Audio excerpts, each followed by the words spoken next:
कराने वाले हैं क्लास 10 का रसायन विज्ञान का चैप्टर 1 का पूरा फुल ऑब्जेक्टिव, जो कि परीक्षा की दृष्टि से काफी इंपॉर्टेंट है 2024 के लिए।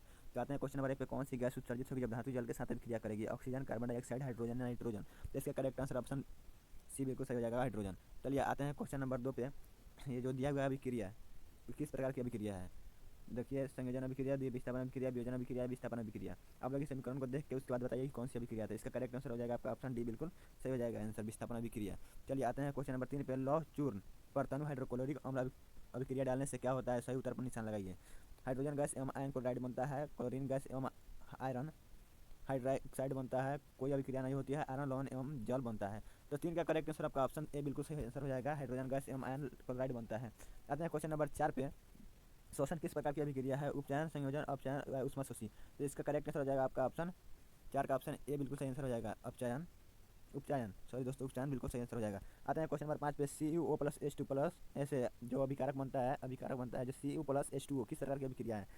उपचयन, अपचयन, उदासीनीकरण या रेडॉक्स। तो 5 का करेक्ट आंसर आपका ऑप्शन बी, अपचयन बिल्कुल सही आंसर हो जाएगा। आते हैं क्वेश्चन नंबर 6 पे। इलेक्ट्रॉन के स्थानांतरण के बने यौगिक क्या कहलाते हैं? संयोजी, वैद्युत संयोजी, कार्बनिक, कोई नहीं। तो 6 का बिल्कुल करेक्ट आंसर आपका ऑप्शन बी, वैद्युत संयोजी अभिक्रिया कहलाती है, यौगिक कहलाती है, सॉरी दोस्तों, यौगिक कहलाती है। 7 नंबर क्वेश्चन में आते हैं। नीचे दी गई अभिक्रिया में कौन सा कथन सही है?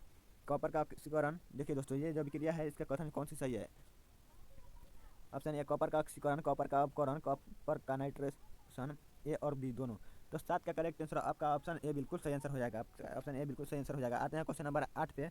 सिल्वर क्लोराइड का रंग क्या है? दोस्तों बहुत बहुत वेरी वेरी इंपॉर्टेंट क्वेश्चन है, इसको आप लोग याद जरूर कर लीजिएगा, VVI है। देखिए दोस्तों, ऑप्शन ए श्वेत, बी पीला, सी हरा, डी काला। तो 8 का करेक्ट आंसर आपका ऑप्शन ए बिल्कुल सही हो जाएगा, श्वेत। कॉपर मतलब चांदी, चांदी को देखे होंगे आप लोग की सिल्वर देखे होंगे आप, चांदी का जो होता है परत चढ़ा होता है मिठाई के जो दबा होता है उस पर, वो श्वेत रंग का होता है। आते हैं क्वेश्चन नंबर 9 पे। समीकरण, जो समीकरण दिया हुआ है किस प्रकार का उष्मा समीकरण है? 14 में पूछा गया है, ये बहुत बहुत इंपॉर्टेंट क्वेश्चन है, इसको आप लोग याद कर लीजिएगा। वियोजन, संयोजन, उभयगामी या प्रतिस्थापन। तो 9 का करेक्ट आंसर आपका ऑप्शन ए बिल्कुल सही आंसर हो जाएगा, वियोजन अभिक्रिया है। आते हैं क्वेश्चन नंबर 10 पे। साग सब्जियों को विघटित होकर कंपोस्ट बनना किस प्रकार का उदाहरण है? ऊष्माशोषी, ऊष्माक्षेपी, उभयगामी या प्रतिस्थापन। तो 10 का करेक्ट आंसर आपका ऑप्शन बी बिल्कुल सही आंसर हो जाएगा, ऊष्माक्षेपी अभिक्रिया है। चलिए जाते हैं क्वेश्चन नंबर 11 पे। निम्न में से कौन सा उत्पाद लेड नाइट्रेट को गर्म करने पर प्राप्त होता है? 14 का देखिए 2014 में पूछा गया है, तो इसका करेक्ट ऑप्शन ए बिल्कुल सॉरी दोस्तों, oxygen O2, option B NO2, option C NO2 और option N2, option D NO2 और O2। तो 11 का करेक्ट आंसर आपका हो जाएगा ऑप्शन डी बिल्कुल सही आंसर हो जाएगा, NO2 और O2। चलिए आते हैं क्वेश्चन नंबर 12 पे। निम्न में से कौन सही है? देखिए दोस्तों, इनमें से कौन सी अभिक्रिया सही है? ये चारों अभिक्रिया है, चारों जो है सॉरी दोस्तों, चारों जो नेम है इसमें से कौन सी नाम सही है? तो इसका आप लोग करेक्ट आंसर हो जाएगा आपका 12 नंबर का ऑप्शन बी बिल्कुल सही आंसर हो जाएगा, आपका ऑप्शन बी बिल्कुल सही हो जाएगा। आते हैं क्वेश्चन नंबर 13 पे। लोह से मतलब लोहा से किस जिंक को लेपित करने की प्रक्रिया को कहते हैं? लोहा से जिंक को लेपित करने की प्रक्रिया को क्या कहते हैं? देखिए 13 में पूछा गया है, 21 में पूछा गया है, 24 में इसका संभावना है, इसलिए दोस्तों आप लोग इंपोर्टेंट समझ के याद कर लीजिए। ऑप्शन ए संरक्षण, ऑप्शन बी गलवनीकरण, ऑप्शन सी पानी चढ़ाना, ऑप्शन डी विद्युत अपघटन। तो 13 का करेक्ट आंसर आपका ऑप्शन बी बिल्कुल सही आंसर हो जाएगा, आपका ऑप्शन बी जो है बिल्कुल सही हो जाएगा, गलवनीकरण। आते हैं क्वेश्चन नंबर 14 पे। जस्ता तथा तनु हाइड्रोक्लोरिक अम्ल की अभिक्रिया के फलस्वरूप निम्न में से कौन सा गैस बनता है? 12 में पूछा गया क्वेश्चन है। ऑप्शन ए है carbon dioxide, option B nitrogen, option B hydrogen, option D SO2। तो इसका करेक्ट आंसर हो जाएगा आपका 14 का करेक्ट आंसर ऑप्शन सी बिल्कुल सही आंसर हो जाएगा, हाइड्रोजन। चलिए आते हैं क्वेश्चन नंबर 15 पे। कोई तत्व ऑक्सीजन के साथ अभिक्रिया कर उच्च गलनांक वाला यौगिक निर्मित करती है, यह यौगिक जल के में विलय है, यह तत्व को हो सकता है? बारे में पूछा गया क्वेश्चन, आप लोग इसको याद कर लीजिएगा। चलिए दोस्तों आते हैं ऑप्शन में। C A B C C S I D F E मतलब कि लोहा। तो आते हैं सॉरी दोस्तों, कितना नंबर क्वेश्चन? 15 का करेक्ट आंसर आपका हो जाएगा, आपका 15 का करेक्ट आंसर ऑप्शन ए बिल्कुल सही आंसर हो जाएगा, आपका ऑप्शन ए बिल्कुल सही आंसर हो जाएगा। चलिए आते हैं क्वेश्चन नंबर 16 पे। जल के एक अणु में हाइड्रोजन ऑक्सीजन के परमाणु की संख्या का अनुपात क्या है? 1:1, 2:1, 3:1, 4:1, सॉरी दोस्तों 1:2। तो 16 का करेक्ट आंसर हो जाएगा आपका ऑप्शन बी बिल्कुल सही आंसर हो जाएगा, ऑप्शन बी बिल्कुल सही आंसर हो जाएगा, 2:1 बिल्कुल सही आंसर हो जाएगा। आते हैं क्वेश्चन नंबर 17 पे। नीचे दी गई क्रिया के संबंध में कौन सा कथन सत्य है? देखिए दोस्तों, जो अभिक्रिया दिया हुआ है इसका कौन सा कथन सत्य है?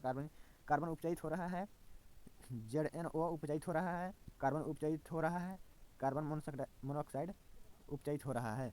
तो 17 का करेक्ट आंसर आपका ऑप्शन बी ए सॉरी दोस्तों ऑप्शन ए बिल्कुल सही आंसर हो जाएगा, 17 का ऑप्शन ए बिल्कुल सही आंसर हो जाएगा। कार्बन उपचयित हो रहा है। सॉरी दोस्तों, एक और बात बता रहे हैं, उपचयित एक सही, हाँ सही सही है, बिल्कुल सही आंसर है। ऑप्शन ए बिल्कुल सही आंसर है। आते हैं क्वेश्चन नंबर 18 पर, निम्नलिखित में से कौन सा संयोजन अभिक्रिया है? संयोजन अभिक्रिया जो संग एक से अधिक यौगिक मिलकर बनाते हैं, दो यौगिक मिलकर एक बनाते हैं। ऑप्शन ए, ऑप्शन बी ये है, और ऑप्शन सी ये है, ऑप्शन डी। तो दोस्तों आप लोग का इसमें करेक्ट आंसर बता देते हैं। 18, सॉरी दोस्तों 19 किया गया, 18 का है मुझे पता नहीं। 18 नंबर का सही आंसर हो जाएगा आपका ऑप्शन ए, बिल्कुल सही आंसर हो जाएगा। देखिए दोस्तों, ये दोनों मिलकर ही बना रहे हैं अभिक्रिया, इससे सही हो जाएगा। 19 में निम्नलिखित अभिक्रिया में से कौन सा विस्थापन अभिक्रिया है? 19 में पूछा गया है, 21 में पूछा गया है, ये 24 में पूछ सकता है, इसलिए आप लोग इसको याद कर लीजिएगा। कौन सी अभिक्रिया विस्थापन अभिक्रिया? देखिए दोस्तों, विस्थापन अभिक्रिया इन अभिक्रियाओं में से देख लीजिए कौन सा है। तो चलिए दोस्तों, हम इसका करेक्ट आंसर बता रहे हैं। इसका करेक्ट आंसर ऑप्शन सी बिल्कुल सही आंसर हो जाएगा। ऑप्शन सी बिल्कुल सही आंसर हो जाएगा। चलिए आते हैं क्वेश्चन नंबर 20 पे। लौह चूर्ण परमाणु हाइड्रोक्लोरिक अम्ल की अभिक्रिया से क्या होता है? ऑप्शन ए, हाइड्रोजन गैस एवं आयरन क्लोराइड बनता है। क्लोरीन गैस एवं आयरन हाइड्रोक्साइड बनता है। कोई अभिक्रिया नहीं होती है, आयरन लवण एवं जल बनता है। तो 20 का करेक्ट आंसर आपका ऑप्शन ए बिल्कुल सही आंसर हो जाएगा। 20 का करेक्ट आंसर आपका ऑप्शन ए बिल्कुल सही आंसर हो जाएगा। चलिए आते हैं क्वेश्चन नंबर 21 पे। निम्नलिखित में से कौन एक अपघटन अभिक्रिया का उदाहरण नहीं है? नहीं है दोस्तों, देखिएगा इसमें ऑप्शन ए, ऑप्शन बी और ऑप्शन सी। देख लीजिए इनमें से कौन सा है। मानव शरीर में भोजन का पचना अपघटन अभिक्रिया है या नहीं? तो देखिए ऑप्शन 21 नंबर क्वेश्चन का ऑप्शन सी बिल्कुल सही आंसर हो जाएगा। ये जो है बिल्कुल सही आंसर हो जाएगा। चलिए आते हैं क्वेश्चन नंबर 22 में। निम्नलिखित में से कौन एक रेडॉक्स अभिक्रिया है? सभी अभिक्रिया को आप लोग देख लीजिए, उसके बाद बताना है कि इनमें से कौन रेडॉक्स अभिक्रिया है। रेडॉक्स अभिक्रिया आप लोग याद होगा, नहीं याद है तो बोलिए, कमेंट कीजिए, हम आपको इस पर एक बहुत अच्छी तरह से वीडियो बनाकर डाल देंगे, आप लोग को याद हो जाएगा। देख लीजिए, और एक ये अभिक्रिया है। तो आप लोग इसमें से देख लीजिए कौन सी अभिक्रिया है, उसके बाद हम इसका आंसर बता रहे हैं। चलिए दोस्तों बताते हैं इसका आंसर। 22 का ऑप्शन सी बिल्कुल सही आंसर हो जाएगा आपका। सी 22 का ऑप्शन सी बिल्कुल सही आंसर हो जाएगा। चलिए आते हैं क्वेश्चन नंबर 23 पे। निम्नलिखित में से कौन एक दहन अभिक्रिया है? जल का उबालना, मोम का पिघलना, पेट्रोल का जलना, इनमें से कोई नहीं। तो देखिए 22 का जो है ऑप्शन सी बिल्कुल सही आंसर हो जाएगा आपका। 23 का ऑप्शन सी बिल्कुल सही आंसर हो जाएगा। सॉरी दोस्तों, 23 का ऑप्शन सी बिल्कुल सही आंसर हो जाएगा। आता है क्वेश्चन नंबर 24 पे। रासायनिक अभिक्रिया के दौरान किस पदार्थ में ऑक्सीजन का योग वृद्धि मतलब वृद्धि कहलाता है? ऑप्शन देखिए 21 में 19 में पूछा हुआ है क्वेश्चन, 24 में पूछ सकता है। देखिए आप लोग ऑप्शन ए, अपचयन, उपचयन, संधारण, इनमें से कोई नहीं। तो 24 का करेक्ट आंसर आपका हो जाएगा ऑप्शन बी बिल्कुल सही आंसर हो जाएगा। ऑप्शन उपचयन, उपचयन बिल्कुल सही आंसर हो जाएगा। आते हैं क्वेश्चन नंबर 25 पे। निम्नलिखित कथनों में कौन असत्य है? ऑक्सीकरण में ऑक्सीजन किसी पदार्थ से जुड़ते हैं, अवकरण में हाइड्रोजन किसी पदार्थ से जुड़ते हैं, ऑक्सीकारक खुद को ऑक्सीकृत करते हैं या अवकारक खुद को ऑक्सीकृत करते हैं। तो 25 का करेक्ट आंसर आपका हो जाएगा ऑप्शन 25 का करेक्ट ऑप्शन सी बिल्कुल सही आंसर हो जाएगा। 25 का ऑप्शन सी बिल्कुल सही आंसर हो जाएगा। 25 का ऑप्शन सी, ऑक्सीकारक खुद को ऑक्सीकृत करते हैं। चलिए आते हैं क्वेश्चन नंबर 26 पे। किसी यौगिक में रासायनिक अभिक्रिया में हाइड्रोजन का हटना क्या कहलाता है? अपचयन अभिक्रिया, उपचयन अभिक्रिया या रेडॉक्स अभिक्रिया, इनमें से कोई नहीं। तो 26 का करेक्ट आंसर आपका ऑप्शन बी बिल्कुल सही आंसर हो जाएगा। उपचयन अभिक्रिया कहलाती है। चलिए आते हैं क्वेश्चन नंबर 27 पे। किसी वस्तु को हवा में जलने के लिए एक निश्चित निम्न ताप की आवश्यकता होती है, जो क्या कहलाती है? प्रज्वलन ताप, ज्वलन ताप, दहन ताप, या इनमें से कोई नहीं। तो 27 का करेक्ट आंसर आपका ऑप्शन ए बिल्कुल सही आंसर हो जाएगा। प्रज्वलन ताप होता है, प्रज्वलन ताप बिल्कुल सही आंसर हो जाएगा। आते हैं क्वेश्चन नंबर 28 पे। एक भूरे रंग का चमकदार तत्व को वायु की उपस्थिति में गर्म करने पर वह काले रंग का हो जाता है। तत्व का नाम बताइए, तत्व क्या हो सकता है? एन ए मतलब कि sodium, M G magnesium, C U copper, या के से पोटेशियम। तो 29 का करेक्ट आंसर आपका ऑप्शन सी कॉपर बिल्कुल सही आंसर हो जाएगा। कॉपर के तार को छोड़ देते हैं तो काला हो जाता है। चलिए दोस्तों आते हैं क्वेश्चन नंबर 29 पे। ये जो सॉरी दोस्तों 29, हाँ 28 का बिल्कुल सही आंसर सही हो जाएगा। 29 नंबर पे आते हैं। ये जो अभिक्रिया दिया हुआ है, रासायनिक अभिक्रिया है, इस अभिक्रिया का नाम बताना है, कौन सी अभिक्रिया है? ये जो रासायनिक अभिक्रिया दिया हुआ है, इसका नाम बताना है, कौन सी अभिक्रिया? संयोजन अभिक्रिया, वियोजन अभिक्रिया या विस्थापन अभिक्रिया, इनमें से कोई नहीं। तो 30 का करेक्ट आंसर आपका ऑप्शन बी, वियोजन अभिक्रिया बिल्कुल सही आंसर हो जाएगा। तो ये दोस्तों कमेंट कीजिए जल्दी जल्दी से कौन से क्वेश्चन में आप लोगों को दिक्कत है या कोई डाउट है तो कमेंट कीजिए, हम उसका सॉल्यूशन बता देंगे, कमेंट में ही बता देंगे दोस्तों, या फिर व्हाट्सएप नंबर पे बता देंगे। तो चलिए दोस्तों 400 प्लस की गारंटी हम लेते हैं अगर आप लोग हमारे चैनल से पढ़ाई करते हैं और कमेंट में बताते हैं तो। चलिए दोस्तों मिलते हैं अगले वीडियो में, तब तक के लिए जय।